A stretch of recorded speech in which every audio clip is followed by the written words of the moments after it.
ಪ್ರಿಯ ವಿದ್ಯಾರ್ಥಿಗಳೇ, ಇಂದು ದ್ವಿತೀಯ ಪಿಯುಸಿಯ 8ನೆಯ ಪದ್ಯಭಾಗವಾದಂತಹ GS ಶಿವರುದ್ರಪ್ಪನವರು ಬರೆದಂತಹ ಮುಂಬೈ ಜಾತಕ ಎಂಬ ಪದ್ಯವನ್ನು ನಾವು ಅಭ್ಯಾಸ ಮಾಡೋಣ.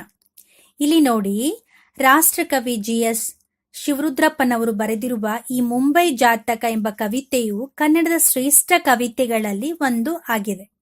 ನಗರಕ್ಕೆ ಇಂದು ಅನೇಕ ಜನರು ವಲಸೆ ಹೋಗ್ತಾ ಇದ್ದಾರೆ. ಹಾಗಾಗಿ ವಲಸೆ ಹೋಗುವವರ ಸಂಖ್ಯೆ ದಿನೇ ದಿನೇ ಹೆಚ್ಚಾಗ್ತಾ ಇದೆ.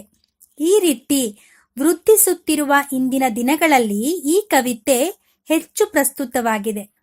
ಮುಂಬೈಯಂತ ದೊಡ್ಡ ನಗರಗಳಲ್ಲಿ ವಾಸಿಸುವ ಜನರಲ್ಲಿ ಮಾನವೀಯತೆ ಕಣ್ಮರೆಯಾಗಿದೆ, ಇಲ್ಲದೆ ಹೋಗಿದೆ ಎಂಬುದಾಗಿ ಕವಿ ಅಭಿಪ್ರಾಯ ಪಡುತ್ತಾರೆ.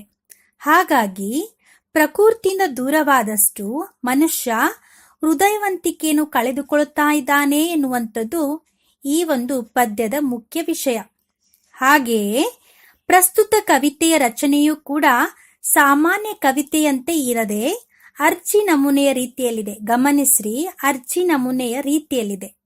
ಅಂದ್ರೆ ಇದು ಒಂದು ಪತ್ರ ರೀತಿಯಲ್ಲಿ ಇದು ಯಾಂತ್ರಿಕವಾಗಿ ಹೇಳುವಂತೆ ಇದು ಕಂಡು ಬರ್ತಾ ಇದೆ. ಇಲ್ಲಿ ನೋಡಿ, ಹುಟ್ಟಿದ್ದು ಎಂದಾಗ ಎಲ್ಲರೂ ಸಾಮಾನ್ಯವಾಗಿ ನಮ್ಮ ಹುಟ್ಟೂರಿನ ಹೆಸರನ್ನು ಬರೆಯುತ್ತೇವೆ ಅಥವಾ ಹೇಳುತ್ತೇವೆ. ಆದರೆ ಮುಂಬೈ ಅಂತ ದೊಡ್ಡ ನಗರದಲ್ಲಿ ವಾಸಿಸುವ ವ್ಯಕ್ತಿ ಆಸ್ಪತ್ರೆಯಲ್ಲಿ ಎಂದು ಬರೆದಿದ್ದಾರೆ. ಅಂದರೆ ಹೇಳಿಕೊಳ್ಳಲು ಯಾವ ಊರು ಗತಿ ಇಲ್ಲ ಎಂಬುದನ್ನು ಇಲ್ಲಿ ತಿಳಿಸುತ್ತದೆ.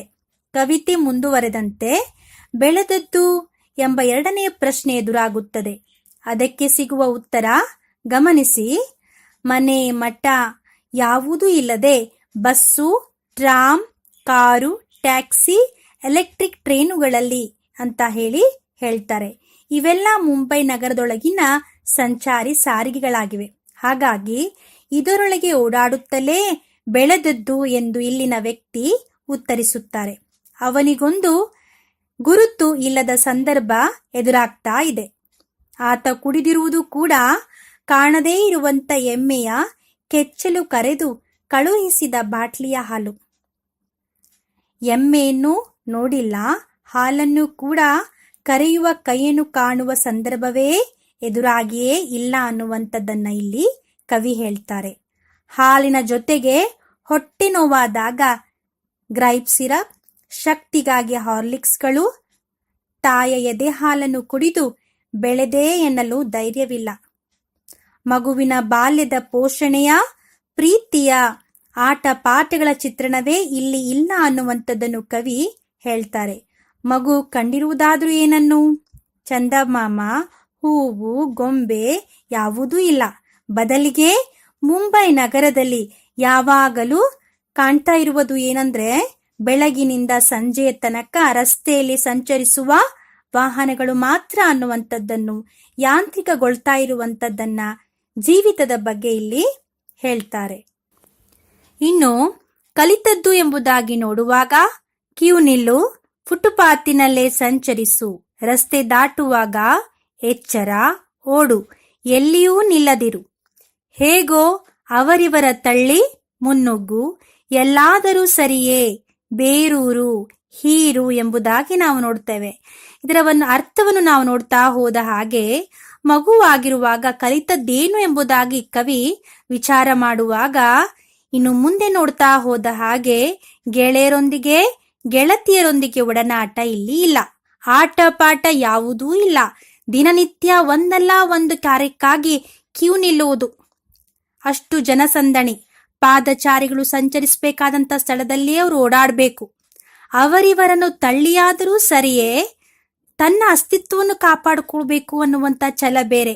ಇವೇ ಮುಂತಾದವುಗಳು ಬೆಳೆಯುವಾಗಲೇ ಸ್ವಾರ್ಥಿಯಾಗಿ ಇನ್ನೊಬ್ಬರನ್ನು ಹಿಂದಿಕ್ಕಿ ತಾನು ಮುಂದೆ ಸಾಗುವಂತ ಮನಸ್ಸು ಬೇರೆ. ಈ ಎಲ್ಲವುಗಳನ್ನ ನಗರಗಳಲ್ಲಿ ನಾವು ಕಾಣ್ಬಿಡ್ತೇವೆ, ಕಲಿಸಿ ಬಿಡುತ್ತದೆ ಎಂಬುದಾಗಿ ಕವಿ ಅತ್ಯಂತ ವಿಷಾದದಿಂದ ಇಲ್ಲಿ ತಿಳಿಸ್ತಾರೆ. ಇನ್ನು ತಾಯಿಯ ಬಗ್ಗೆ ಹೇಳುವಾಗ, ತಾಯಿ ಸಾವಿರ ಗಾಲಿ ಉರುಳಿ ಹೊರಳುವ ರಸ್ತೆ ಅಂಚಿನಲ್ಲೇ ಕೈ ಹಿಡಿದು ನಡೆಸಿದವಳು. ಇರುವ ಒಂದಿಂಚು ಕೋಣೆಯಲ್ಲೇ ಹೊರಲೋಕವನ್ನು ಪರಿಚಯಿಸಿ ಎಚ್ಚರಿಕೆ ಕೊಟ್ಟವಳು. ನೋಡಿ ವಿದ್ಯಾರ್ಥಿಗಳೇ, ನಗರದ ಕೃತಕ ಯಾಂತ್ರಿಕ ವಾತಾವರಣದಲ್ಲಿ ಬೆಳೆಯುವ ಮಗುವಿಗೆ ತಾಯಿ ಎಂದರೆ ನೆನಪಿಗೆ ಬರುವುದು ಅವಳು ತಿನಿಸಿದಂಥ ತುತ್ತು ಅಥವಾ ಹಾಡಿದ ಜೋಗುಳ ಹಾಡು ಅಲ್ಲ. ಚಂದಮಾಮವನ್ನು ತೋರಿಸಿದ ಪ್ರೀತಿಯ ವಾತ್ಸಲ್ಯದ ಚಿತ್ರಣಗಳು ಇಲ್ಲಿ ಸಿಗ್ತಾ ಇಲ್ಲ. ಬದಲಿಗೆ ಹೆತ್ತ ತಾಯಿ ಯಾಂತ್ರಿಕವಾಗಿ ತನ್ನ ಕರ್ತವ್ಯವನ್ನು ತೋರಿಸ್ತಾ ಇದ್ದಾಳೆ. ಅವಳು ತಾನೇ ಏನು ಮಾಡಿಯಾಳು ಎಂಬುದಾಗಿ ಕವಿ GS ಶಿವರುದ್ರಪ್ಪನವರು ಇಲ್ಲಿ ಹೇಳ್ತಾರೆ. ಅವರ ಮನೆ ಇರುವುದೇ ತೀರಾ ಪುಟ್ಟದಾಗಿ ಚಿಕ್ಕದಾಗಿ ಇರುವ ಒಂದಿಂಚು ಕೋಣೆಯಿಂದಲೇ ಹೊರಲೋಕವನ್ನು ಹೊರ ಜಗತ್ತನ್ನು ಪರಿಚಯಿಸ್ತಾ ಇದ್ದಾಳೆ, ಎಚ್ಚರಿಕೆ ಕೊಡ್ತಾ ಇದ್ದಾಳೆ. ಹಾಗೆಯೇ ಸಾವಿರಾರು ವಾಹನಗಳು ಬಹಳವಾಗಿ ರಭಸವಾಗಿ ಓಡಾಡುತ್ತಿರುವಂತ ರಸ್ತೆ ಬದಿಯಲ್ಲೇ ಮಗುವಿನ ಕೈ ಹಿಡಿದುಕೊಂಡು ನಡೆಯುವುದನ್ನು ತಾಯಿ ಇಲ್ಲಿ ಕಲಿಸ್ತಾಳಂತೆ. ಏಳು ಬೀಳುಗಳ ಬಗ್ಗೆ ಎಚ್ಚರಿಕೆ ಕೊಡ್ತಾಳೆ. ಅಸಹಾಯಕಳಾದ ತಾಯಿಯಿಂದ ಇಷ್ಟನ್ನು ಮಾತ್ರವೇ ನಾವು ಅರಿಯುವುದಕ್ಕೆ ಸಾಧ್ಯ ಎಂಬುದಾಗಿ ನಗರದಲ್ಲಿ ವಾಸಿಸುವಂತ ತಾಯಂದಿರ ಬಗ್ಗೆ ಇಲ್ಲಿ ಚಿತ್ರಣವನ್ನು GS ಶಿವರುದ್ರಪ್ಪನವರು ಕೊಡ್ತಾರೆ. ಇನ್ನು ತಂದೆ ಎಂಬುದಾಗಿ ನೋಡುವಾಗ ಬೆಳಗಿನಿಂದ ಸಂಜೆಯ ತನಕ ಕಣ್ಮರೆಯಾಗಿ ಕಣ್ಣಿಗೆ ಕಾಣದೆ ಹೋಗಿ ಒಮ್ಮೊಮ್ಮೆ ರಜಾ ದಿನಗಳಲ್ಲಿ ಕಣ್ಣಿಗೆ ಕಂಡು ಕುಳಿತು ಕೆಮ್ಮುವ ಪ್ರಾಣಿ ಎಂಬುದಾಗಿ ಕವಿ ಇಲ್ಲಿ ತಿಳಿಸ್ತಾರೆ. ನೋಡಿ, ಕುಳಿತು ಕೆಮ್ಮುವ ಪ್ರಾಣಿ ಎಂಬುದಾಗಿ ಹೇಳುವಾಗ ಇನ್ನು ತಂದೆ ಎಂದರೆ ಮಗುವಿಗೆ ಯಾವ ಸಂಗತಿಯೂ ನೆನಪಿಗೆ ಬರುತ್ತಿಲ್ಲ. ಮಗು ಆತನನ್ನು ನೋಡುವುದೇ ಅಪರೂಪ. ಮಗು ಬೆಳಿಗ್ಗೆ ಏಳುವ ಮೊದಲೇ ಆತ ಕೆಲಸಕ್ಕೆ ಹೋಗಿರುತ್ತಾರೆ. ರಾತ್ರಿ ತಂದೆ ಮನೆಗೆ ಹಿಂದಿರುಗುವಷ್ಟರಲ್ಲಿ ಮಗು ಮಲಗಿಯಾಗಿರ್ತದೆ. ಹೀಗಾಗಿ ಅಪ್ಪ ದಿನನಿತ್ಯ ಕಾಣಿಸಿಕೊಳ್ಳುವುದೇ ಇಲ್ಲ. ಮಗು ಅಪ್ಪನನ್ನು ಅಥವಾ ತಂದೆಯನ್ನು ನೋಡುವುದು ರಜಾ ದಿನಗಳಲ್ಲಿ ಕುಳಿತು ಕೆಮ್ಮುವ ಪ್ರಾಣಿಯಾಗಿ ಮಾತ್ರ ಎಂಬುದಾಗಿ ತಿಳಿಸ್ತಾರೆ. ಉಳಿದಂತೆ ಅಪ್ಪನ ಪ್ರೀತಿ ವಾತ್ಸಲ್ಯಗಳ ಅನುಭವದ ನೆನಪುಗಳೇ ಇಲ್ಲಿಲ್ಲ ಎಂಬುದಾಗಿ ತಿಳಿಸ್ತಾರೆ. ಹೆತ್ತ ತಂದೆ ತಾಯಿಗಳೊಂದಿಗೆ ಮಗುವಿನ ಯಾಂತ್ರಿಕ ಸಂಬಂಧವನ್ನು ಕವಿತೆಯ ಈ ಭಾಗದಲ್ಲಿ ಬಹಳ ಮನಮುಟ್ಟುವಂತೆ ತಿಳಿಸಲಾಗಿದೆ. ಇನ್ನು ವಿದ್ಯೆ ಎಂಬುದಾಗಿ ನೋಡುವಾಗ ಶಾಲೆ ಕಾಲೇಜುಗಳು ಕಲಿಸಿದ್ದು, ದಾರಿ ಬದಿ ನೂರಾರು ಜಾಹೀರಾತುಗಳು ತಲೆಗೆ ತುರುಕಿದ್ದು, ರೇಡಿಯೋ ಸೀಲೋನ್ ವ್ಯಾಪಾರ ವಿಭಾಗ ಶಿಫಾರಸು ಮಾಡಿತ್ತು, ನೀನಾಗಿ ಕಲಿತದ್ದು ಬಲು ಕಡಿಮೆ, ಬಸ್ ಸ್ಟಾಪಿನಲ್ಲಿ ನಿಂತ ಬಣ್ಣಗಳ ಕಡೆಗೆ ಕಣ್ಣಾಡಿಸುವೊಂದನ್ನು ಹೊರತು ಎಂಬುದಾಗಿ ಕವಿ ಇಲ್ಲಿ ತಿಳಿಸ್ತಾರೆ. ಇನ್ನು ಮುಂಬೈ ನಗರದಲ್ಲಿ ಹುಟ್ಟಿ ಬೆಳೆದ ಮಗು ಯಾವ ವಿದ್ಯೆಯನ್ನು ಕಲಿಯುತ್ತೆ ಎಂಬ ಪ್ರಶ್ನೆಗೆ ನಾವು ನೋಡುವುದಾದ್ರೆ ತಂದೆ ತಾಯಿ ಹಾಗೂ ಗುರು ಹಿರಿಯರಿಂದ ಮೌಲ್ಯಗಳನ್ನ ಕಲಿತಾ ಇಲ್ಲ ಮತ್ತು ಉತ್ತಮ ಸಂಸ್ಕಾರವನ್ನು ಕೂಡ ಅವರು ಕಲಿಯುವ ಅವಕಾಶ ಇಲ್ಲ. ಬದಲು ಯಾಂತ್ರಿಕತೆ ಕೃತಕತೆ ಇಲ್ಲಿ ಎದ್ದು ಕಾಣ್ತಾ ಇದೆ. ಹೇಗೆ ಎಂಬುದಾಗಿ ನಾವು ನೋಡುವಾಗ ಶಾಲೆ ಕಾಲೇಜುಗಳಲ್ಲಿ ತಲೆಗೆ ತುರುಕಿದ್ದು ಯಾಂತ್ರಿಕ ಪಾಠಗಳು. ದಾರಿ ಬದಿಯಲ್ಲಿರುವ ಪೋಸ್ಟರ್ಗಳಲ್ಲಿ ಕಾಣಬರುವುದನ್ನೇ ಮಗು ಕಲಿತಾ ಇದೆ ಎಂಬುದಾಗಿ ಕವಿ ಇಲ್ಲಿ ತಿಳಿಸ್ತಾರೆ. ರೇಡಿಯೋದಲ್ಲಿ ಬರುವ ಜಾಹೀರಾತುಗಳನ್ನೇ ಕಲಿತು ಮಗು ಬೆಳೆಯಬೇಕು. ಮಗು ತಾನಾಗಿಯೇ ಕಲಿತಿರುವುದು ಬಹಳ ಕಡಿಮೆ ಅಥವಾ ಏನೂ ಇಲ್ಲ ಎಂಬುದಾಗಿ ಕೂಡ ನಾವು ಹೇಳ್ಬೋದು. ತಾನಾಗಿಯೇ ಕಲಿತಿರುವುದು ಒಂದೇ ಒಂದು ಎಂಬುದಾಗಿ ಕವಿ ಇಲ್ಲಿ ತಿಳಿಸ್ತಾರೆ. ಏನು ಎಂಬುದಾಗಿ ನೋಡುವಾಗ ಬಸ್ ಸ್ಟ್ಯಾಂಡಿನಲ್ಲಿ ನಿಂತಿರುವ ಚೆಲುವೆಯರ ಕಡೆಗೆ ನೋಡುವುದು, ಇದನ್ನು ಮಾತ್ರ ಯಾರು ಕಲಿಸದೆಯೇ ಮಗು ಕಲಿತುಕೊಂಡು ಬಿಡುತ್ತದೆ ಎಂಬುದಾಗಿ ವಿನೋದವಾಗಿ ಇಲ್ಲಿ ಕವಿ ತಿಳಿಸ್ತಾರೆ.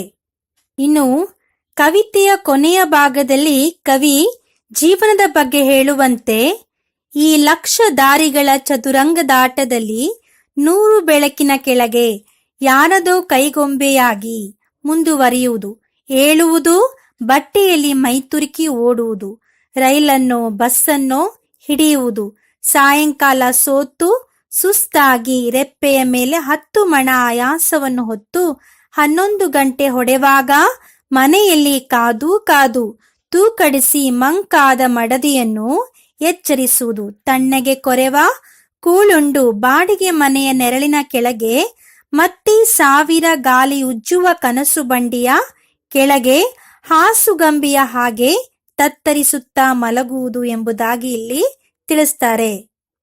ಮುಂಬೈ ನಗರದ ಬಗ್ಗೆ ನಾವು ಅರ್ಥೈಸಿಕೊಳ್ಳುವುದಾದ್ರೆ ಅಥವಾ ಮಹಾನಗರಗಳ ಬಗ್ಗೆ ನಾವು ತಿಳಿಯುವುದಾದ್ರೆ ಇದು ಚದುರಂಗದಾಟ ಎಂಬುದಾಗಿ ಕವಿ ಹೇಳ್ತಾರೆ. ಅಂದ್ರೆ ಇಲ್ಲಿ ಬುದ್ಧಿವಂತಿಕೆ ಪ್ರದರ್ಶನವೇ ಮುಖ್ಯವಾಗಿ ಬಿಟ್ಟಿದೆ.